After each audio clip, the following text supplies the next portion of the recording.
Movie शुरू होती है और हम देखते हैं एक मिनी ट्रक ड्राइवर को, जिसके ट्रक से एक हिरण का एक्सीडेंट हो जाती है। लेकिन आश्चर्यजनक वाली बात यह थी, इतना दर्दनाक एक्सीडेंट होने के बावजूद वो हिरण मरता नहीं है, वो खड़ा हो जाता है और उसके आंखों का रंग बदल जाता है और वो दिखने में तो बिल्कुल भी नॉर्मल नहीं लग रहा था। दरअसल ये हिरण यहाँ पर फैले ज़ॉम्बी वायरस फैलने की वजह से ज़ॉम्बी में कन्वर्ट हो चुका था। जिसके बाद हम सेओक वू नाम के आदमी को देखते हैं। ये कंपनी में फंड मैनेजर है और ये अपने काम को लेकर काफी सीरियस रहता है, जिसकी वजह से इसका डाइवोर्स भी हो चुका है। जिसके बाद वो पार्किंग लॉन में अपने पत्नी से अपनी बच्ची की कस्टडी के लिए लड़ाई कर रहा था। सेओक वू की बेटी की नाम शुआन है और आज उसका बर्थडे है, इसलिए सेओक उसके लिए सरप्राइज गिफ्ट लेकर जाता है। लेकिन शुआन जब उस गिफ्ट को खोलती है तब वो उसे देखकर बिल्कुल भी खुश नहीं होती, क्योंकि उसके पिता ने जो गिफ्ट अब की बार दिया है वैसा ही गिफ्ट पिछली बार भी दिया था। सेओक वू अपने काम में इतना ज्यादा बिजी रहता है कि उसे इस बात का ध्यान ही नहीं था कि वो अपने बेटी को वही गिफ्ट दोबारा से दे रहा है, इसलिए वो काफी शर्मिंदा भी होता है और उसे इस बात का एहसास भी था। शुआन अपने डैड से कहती है कि मुझे अपने मॉम से मिलना है। आज शुआन का बर्थडे था, इसलिए सेओक उसके माँ के पास जाने के लिए मान जाता है। अगले सीन में हम देखते हैं एक रेलवे स्टेशन को, जहाँ पर एक ट्रेन बुसान जाने के लिए लगी होती है। सेओक वू अपने बेटी के साथ इसी ट्रेन में बैठता है। इस ट्रेन में काफी सारे लोग थे, जिसमें एक बेसबॉल के कई प्लेयर्स भी थे और इसी ट्रेन में यांग गुक नाम का लड़का होता है, जिसकी एक गर्लफ्रेंड होती है जो इनकी टीम की चेयर लीडर है और इसका नाम है किम जिनही। और इस ट्रेन में दो बूढ़ी बहनें भी रहते हैं और एक गरीब होमलेस आदमी भी इसी ट्रेन में रहता है। ये आदमी थोड़ा सनकी सा होता है और जब इस आदमी से टिकट के बारे में पूछा जाता है तो ये कहता है कि सभी लोग मरने वाले हैं। वहीं इसके अलावा एक और कपल होता है। ये आदमी एक आम इंसान की तरह वर्किंग मैन है और इसका नाम है शेंगहुआ और इसके साथ इसकी प्रेग्नेंट बीवी भी है, जिसका नाम है सियोंग कयोंग। जब ये ट्रेन चलने वाली होती है तभी उसी ट्रेन में एक ऐसी लड़की घुस जाती है जिसके पैर पर किसी ने काटा था। तभी थोड़ी देर में वो लड़की नीचे गिर जाती है। उसे नीचे गिरा हुआ देखकर वहां एक अटेंडेंट आती है और उसकी ऐसी हालत देखकर मेडिकल टीम को बुलाती है। दूसरी तरफ सेओक वू के पास उसके असिस्टेंट्स का कॉल आता है और वो उसे बताता है कि पूरे शहर में दंगे हो रहे हैं। जब वे लोग ट्रेन में न्यूज देखते हैं तो पता चलता है कि पूरे शहर में भगदड़ मच चुकी है। लेकिन यहाँ पर सभी को ये नहीं मालूम था कि पूरे शहर में ज़ॉम्बी वायरस फैल चुका है और लोग ज़ॉम्बी बनते जा रहे हैं। जब सेओक वू देखता है कि उसकी बेटी तो सीट पर है ही नहीं, तो वो अपनी बेटी को ढूंढने के लिए चल देता है। वहीं दूसरी तरफ वो लड़की जिसके पैर पर किसी ने काटा था, अब वो ज़ॉम्बी बन चुकी है और वो लड़की उस अटेंडेंट को काट लेती है और वहां की कुछ बेसबॉल की प्लेयर को भी काट लेती है। इसके अलावा वो अटेंडेंट भी अब ज़ॉम्बी बन जाती है और ये सभी लोग बाकी लोगों को काटते जाते हैं। पूरी ट्रेन में एकदम से भगदड़ मच जाती है। लगभग पूरी बेसबॉल टीम ज़ॉम्बी में बदल जाती है। जो भी सामने आते हैं उन्हें ज़ॉम्बी काट लेते हैं और वो भी ज़ॉम्बी में बदल जाता है। बचे हुए कुछ लोग एक दूसरे कंपाउंड में भाग रहे थे। वही सेओक वू अपनी बेटी को ढूंढ रहा था। वो अपनी बेटी को ढूंढते ढूंढते एक ऐसे कंपाउंड में पहुंच जाता है जहां के सभी लोग ज़ॉम्बी में बदल चुके हैं और जैसे ही ज़ॉम्बी सेओक वू को देखते हैं वे उसके पीछे दौड़ने लग जाते हैं। जब पीछे से शुआन अपने पिता को बुलाती है तब सेओक वू अपनी बेटी को लेकर भागने लग जाता है और उसके पीछे बहुत सारे ज़ॉम्बी पड़ जाते हैं। सेओक वू किसी तरह अपनी बेटी को लेकर एक कंपाउंड में पहुंचता है जहां के सभी लोग सही सलामत हैं। वहां पर पहुंचकर जल्दी से गेट को बंद कर देता है। वहीं दूसरी तरफ सेंघुआ अपने बीवी को लेकर किसी भी तरह बचते बचाते जल्दी से उस कंपाउंड के पास पहुंच जाता है। लेकिन कंपाउंड तो सेओक वू ने बंद कर रखा था। सेंघुआ सेओक वू से गेट खोलने के लिए कहता है। सेओक वू थोड़ी देर तक सोचता है कि गेट खोलूं या ना खोलूं, लेकिन जैसे ज़ॉम्बी सेंघुआ के पास आते हैं उससे पहले सेओक वू गेट खोलकर सेंघुआ और उसकी बीवी को अंदर कर लेता है और गेट बंद कर देता है। इसके बाद सेंघुआ सेओक वू के ऊपर थोड़ा गुस्सा दिखाता है, क्योंकि अगर उसने थोड़ी सी भी देर की होती तो सेंघुआ और उसकी प्रेग्नेंट बीवी भी ज़ॉम्बी बन जाते। जब थोड़ी देर में अनाउंसमेंट होती है कि ये ट्रेन अगले स्टेशन पर नहीं रुकेगी, लेकिन यांग सूक नाम का एक आदमी कैप्टन से बोलता है कि हमें अगले स्टेशन पर रुकना चाहिए वरना हम सब मारे जाएंगे। लेकिन ट्रेन के कैप्टन को अगले स्टेशन पर रुकने की ऑर्डर्स नहीं थे। थोड़ी देर में अगले स्टेशन से जब ये ट्रेन गुजरती है तो हम देखते हैं कई लोग इस ट्रेन में चढ़ने के लिए ट्रेन को रोकने की कोशिश कर रहे थे, क्योंकि प्लेटफॉर्म पर मौजूद सभी लोगों पर ज़ॉम्बी का अटैक हो चुका था और वहां पर जितने भी लोग बचे कूचे थे ज़ॉम्बी उनको चुन चुनकर इन्फेक्टेड कर रहे थे। अब लगभग पूरे शहर में ज़ॉम्बी वायरस फैल चुका है। इस स्टेशन के बाद ट्रेन में अनाउंसमेंट होती है कि ये ट्रेन अगले स्टेशन पर रुकेगी, क्योंकि वहां पर बचे कूचे सेफ्टी के लिए मिलिट्री को बुलाया जा चुका है। जैसा कि मैंने बताया था कि सेओक वू एक फंड मैनेजर है, इसलिए सेओक वू की पहुंच थोड़ी ऊपर तक है। इसलिए वो इस बात को कंफर्म करने के लिए अपने सीनियर से फोन पर बात करता है और उनसे पूछता है कि क्या अगले स्टेशन पर उतरना सेफ रहेगा। उसका सीनियर कहता है कि अगले स्टेशन पर जो भी उतरेगा उसे आर्मी वाले क्वारंटीन करेंगे। लेकिन सेओक वू अपने बेटी के साथ क्वारंटीन नहीं होना चाहता था, इसलिए वो अपने सीनियर से रिक्वेस्ट करता है कि क्या कोई और रास्ता नहीं है। उसका सीनियर कहता है कि तुम मेन गेट से मत उतरना, तुम ईस्ट वाले गेट से उतरना, मेरे आदमी तुम्हें वहीं से पिक कर लेंगे। इसके बाद ट्रेन अगले स्टेशन पर पहुंच जाती है और वहां रुकती है। ये स्टेशन पूरी तरह से खाली था। यहाँ पर कोई भी नजर नहीं आ रहा था,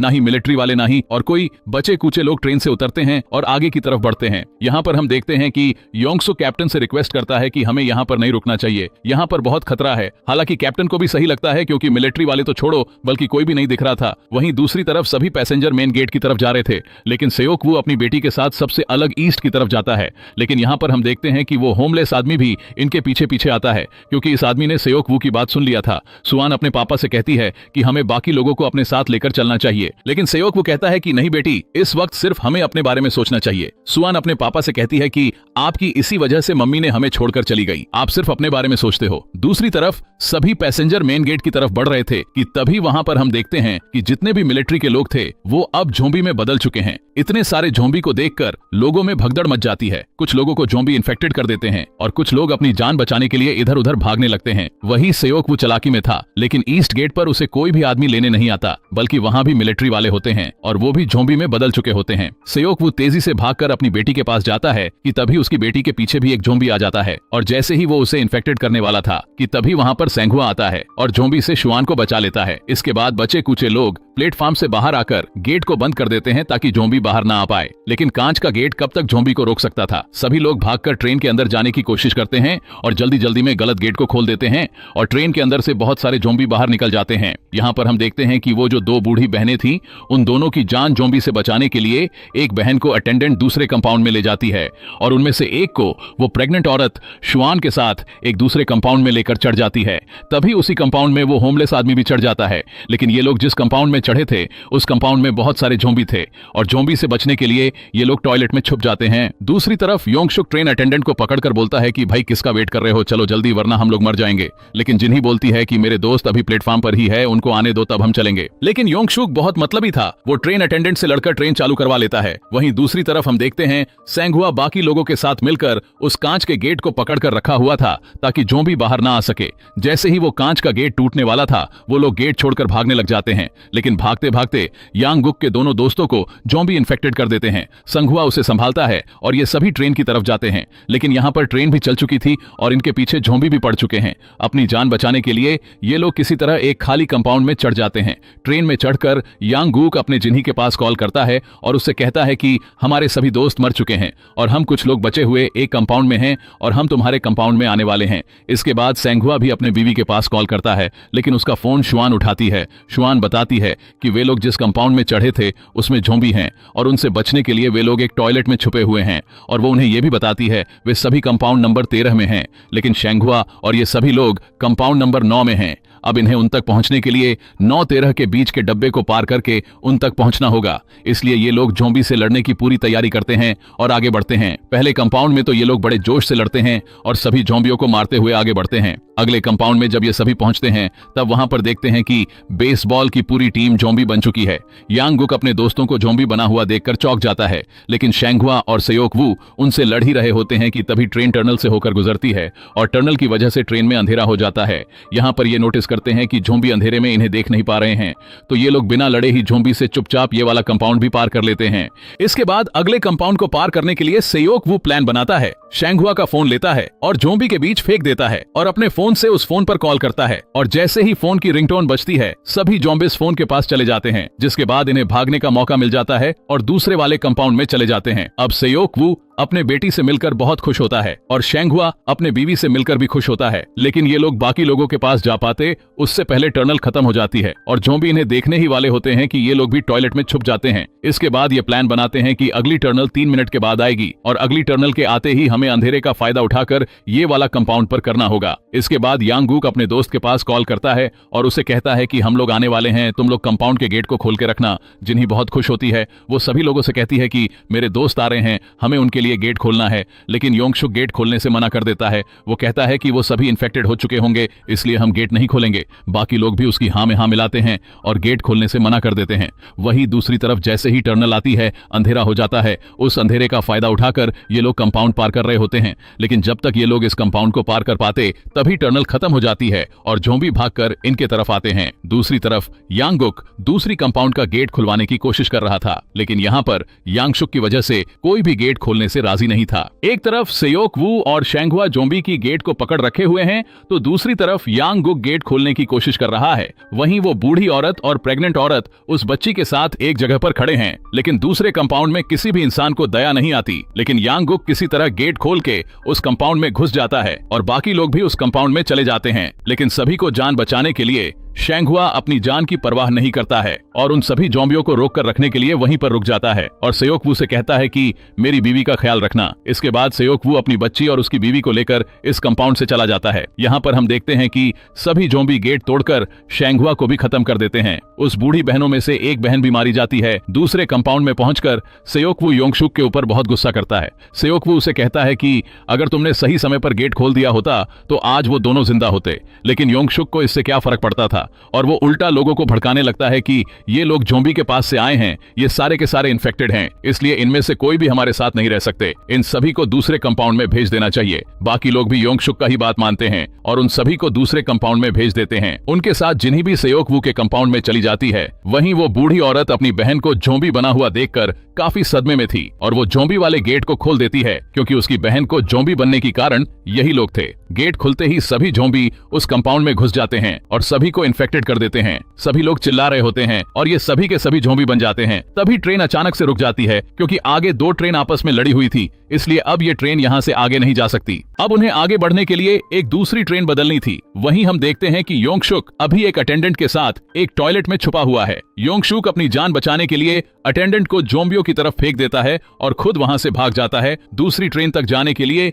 यांग गुक और जिन्ही एक ट्रेन के बीच में से होकर जाते हैं। तभी योंगशुक यहाँ पर आ जाता है, जिन्ही को ज़ॉम्बियों के बीच में फेंक देता है और खुद वहां से भाग जाता है। अब जिन्ही भी इन्फेक्टेड होने की वजह से ज़ॉम्बी बन जाती है। यांग गुक जिन्ही से बहुत प्यार करता था, इसलिए वो जिन्ही को छोड़कर नहीं जाता, जिन्ही उसे काट लेती है और अब यांग गुक भी ज़ॉम्बी बन जाता है। तभी हम देखते हैं अचानक सामने एक जलती हुई ट्रेन आती है और वो एक दूसरे ट्रेन से टकरा जाती है, जिसकी वजह से सेयोक वू और वो प्रेग्नेंट औरत एक ज़ॉम्बी से भरी हुई ट्रेन के नीचे फंस जाते हैं। वहीं दूसरी तरफ हम देखते हैं कि कैप्टन को एक ट्रेन मिल चुकी है और वो ट्रेन से उतरकर योंगशुक की मदद करने के लिए जाता है। लेकिन योंगशुक तो इतना मतलबी था कि वो कैप्टन को भी ज़ॉम्बी के बीच में धकेल देता है। वहीं दूसरी तरफ सेयोक इसी तरह उस ट्रेन से निकलने की कोशिश कर रहा था कि तभी उन सभी को बचाने के लिए वो होमलेस आदमी उन ज़ॉम्बियों को एक तरफ रोक के रखता है और यहाँ पर सेयोक वू उस प्रेग्नेंट औरत और अपनी बच्ची के साथ बाहर निकल जाता है। लेकिन वो होमलेस आदमी उन सभी की जान बचाने के लिए वहीं पर रह जाता है। इसके बाद हम देखते हैं कि सेयोक वू और वो प्रेग्नेंट औरत एक चलती हुई ट्रेन के पीछे दौड़ रहे हैं और उन सभी के पीछे बहुत सारी ज़ॉम्बी दौड़ रहे हैं। इतने सारे ज़ॉम्बी इनका पीछा करते हैं, लेकिन फिर भी ये लोग हिम्मत नहीं हारते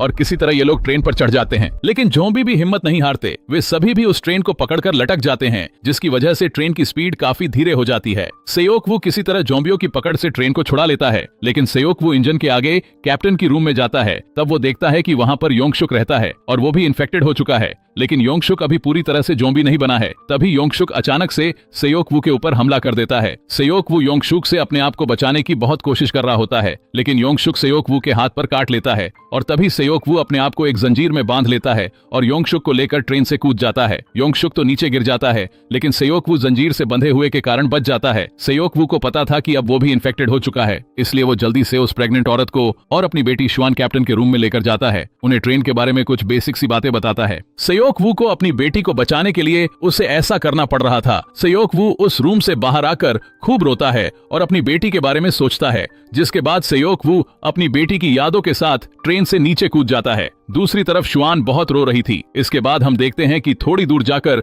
वो ट्रेन बुशान स्टेशन पहुंच जाती है। यहाँ पर ये दोनों उस ट्रेन से उतरते हैं और एक टनल से होकर आगे जाते हैं, जहाँ पर बहुत सारे मिलिट्री वाले बैठकर ज़ॉम्बियों के आने का इंतजार कर रहे थे। मिलिट्री वाले जब उन्हें देखते हैं तो वो समझ नहीं पाते कि ये कोई नॉर्मल इंसान है या कोई इन्फेक्टेड ज़ॉम्बी है, इसलिए वो लोग तय करते हैं कि इन्हें गोली से उड़ा दिया जाए। अब जैसे ये इन्हें गोलियों से मारने वाले थे कि तभी शुआन वही पोएम गाती है जो वो अपने पिता को सुनाने वाली थी। मिलिट्री वाले समझ जाते हैं कि ये लोग नॉर्मल इंसान हैं और इन दोनों को रेस्क्यू कर लेते हैं, जिसके बाद ये मूवी, ये कहानी यहीं पर खत्म हो जाती है। दोस्तों, उम्मीद करते हैं कि ये कहानी आपको काफी अच्छी लगी होगी। आगे और भी ऐसे ही कहानी मूवी देखने के लिए चैनल को सब्सक्राइब करें।